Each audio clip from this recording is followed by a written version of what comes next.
ends, and before he may step onward and upward, he must prove his ability to properly apply energy, unquote. Mikhail Bakunin, the Russian anarchist, also addressed this question of evil and good gods, and he wrote, quote, "The evil one is the satanic revolt against divine authority, revolt in which we see the fecund, defined as being fertile, germ of all human emancipations, the revolution. Socialists recognize each other by the words, 'In the name of the one to whom the great wrong has been done.'" Satan, folks, is the eternal rebel, the first freethinker, and the emancipator of worlds. He makes men ashamed of his bestial ignorance and obedience. He emancipates him, stamps upon his brow the seal of liberty and humanity, in urging him to disobey and eat of the fruit of knowledge, unquote. You see, I've been telling you all along that socialists and the mystery religion of Babylon are the same, and now, in his book, A. Ralph Epperson has proven it. That thought, that Lucifer was a good spirit to whom a great wrong was done, is the basic thought that holds the New Age together, according to Tex Mars, the author of 2 major books on the subject. And he has written, quote, "Many New Agers commend Lucifer because by tempting Eve he enabled man to evolve toward enlightened knowledge and godhood," unquote. Remember I told you that with the gift of intellect, man will develop technology that will make him God? They are working feverishly in laboratories now to uncover the secret of immortal life. Mr. Mars discusses the thoughts of a leader in a mystical organization called the Stell Group. How many times have I mentioned that? The Stell Group. Named Eklal Koshana. He writes that this New Age leader says that, quote, "Lucifer is the head of a secret brotherhood of spirits. The brotherhood is named after Lucifer because the great angel Lucifer has been responsible for the abolishment of Eden in order that men could begin on the road to spiritual advancement," unquote. Lars Hansen was reared in the Stell Group. Lars Hansen was reared in the Stell Group. Tom Valentine was a member of the Stell Group. Tom Valentine wrote a book called The Life and Death of Planet Earth. Get it and read it, folks. Tom Valentine was associated with the Communist Party. Now he's a member of the Liberty Lobby, which came right out of the old German Nazi Bund. They used to sing the Horst Wessel song at the beginning of their meetings. Wake up! Wake up! Wake up. Why do you think every time somebody calls Tom Valentine and asks him about Freemasonry and their complicity in the conspiracy, he covers it up and hangs up on the person as quickly as possible and denies that there's any complicity of Freemasonry? Now this makes me a little hot under the collar. I've got to cool down a little bit, so we're going to take a break, folks. Don't go away. I'll be right back after this very short pause.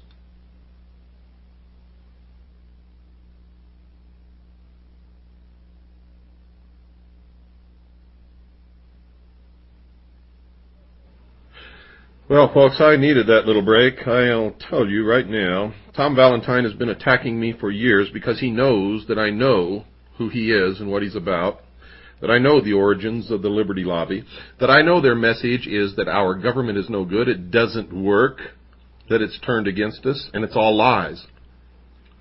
For it's the people who are in these secret societies who have turned against us, who are delivering that message to us to get us to voluntarily overthrow or get rid of our own government, the only government in the history of the world that has ever set man free. And I'm the only one who lets you know this.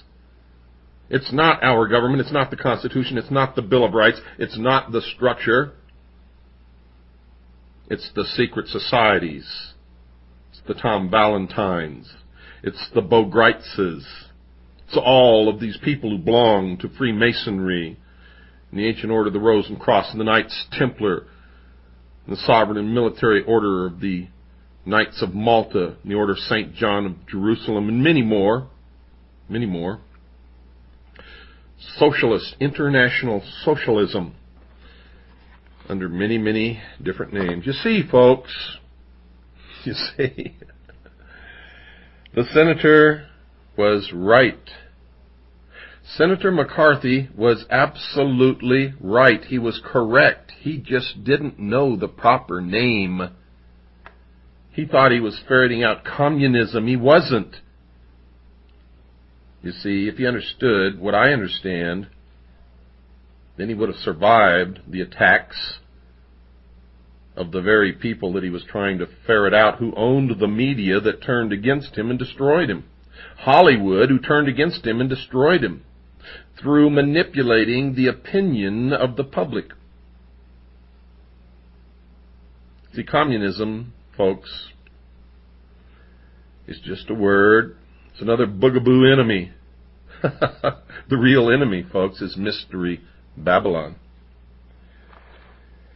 I could never say what I said tonight before, because if I had, it would have been misinterpreted. I had to have independent verification that the Stell group worshipped Lucifer before I could reply legitimately to the attacks upon me by Tom Valentine.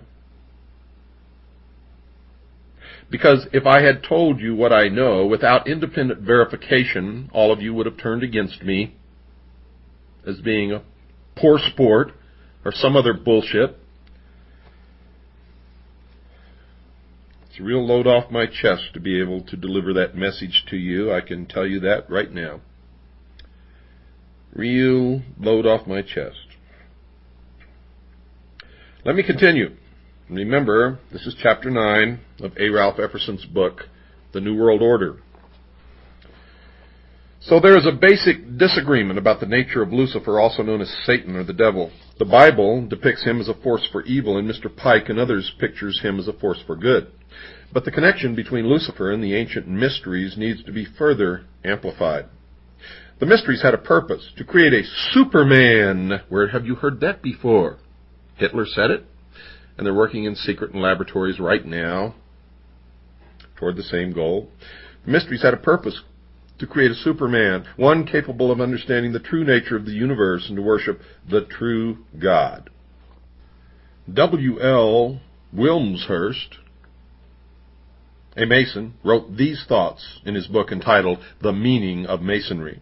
Quote, "This, the evolution of man into Superman, was always the purpose of the ancient mysteries, and the real purpose of modern Masonry is not the social and charitable purposes to which so much attention is paid, but the evolution of those who aspire to perfect their own nature and transform it into more godlike quality," unquote.